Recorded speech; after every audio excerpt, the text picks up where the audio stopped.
पुण्यात्मा, इस दास ने ये नाम लिया ही लिया था उस समय। एक प्लाट की रजिस्ट्री कराने के लिए रोहतक तहसील में गया हुआ था और वहां एक नंबरदार था उसी रोहतक क्षेत्र का।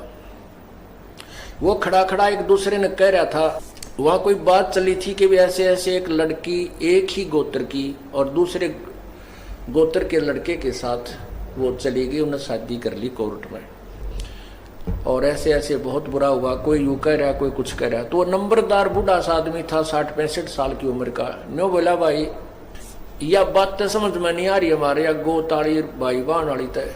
कहने लगे, मेरे 3 शादी हो ली। एक तो पहले शादी हुई, वह पहले बच्चा हुआ था, वो बच्चा भी मर गया, वो औरत भी मर गई, और दूसरी की भी मृत्यु बीमारी से होगी, उसके एक संतान है। और तीसरी शादी और की मैंने जो वर्तमान में है। और तीनों बार मेरे फेरे कराए ब्राह्मण ने, और ब्राह्मण जी ने सबसे पहले श्लोक ये बोला था कि काश्यप गोत्रा काश्यप गोत्री। बाण भाई ताम स्वरूप बना दिए उसने। यू काश्यप गोत्रा और काश्यप गोत्री एक गोत्र के क्यों करो हम। इस तत्व ज्ञान से दास परिचित था, लेकिन उनको उस समय यह बताना उचित नहीं समझा, क्योंकि वो तो सारे फिर वो दूसरे ज्ञान से भरे हुए थे।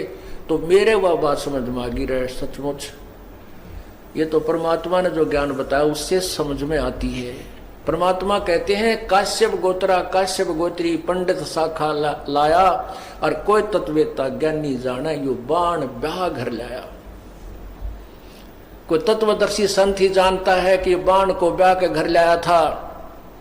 और इस आप किसी भी फेरे हम देख लियो, सबसे पहले ये पंडित ने बोलेंगे काश्यप गोत्रा काश्यप गोत्री, फिर और उठ पटांग बिराना के बोला करें। तो पहला श्लोक है इनका। तो कहते हैं, भाई काश्यप गोत्रा काश्यप गोत्री पंडित शाखा लाया, और कोई तत्वेता ज्ञानी जाने यू बाण ब्याह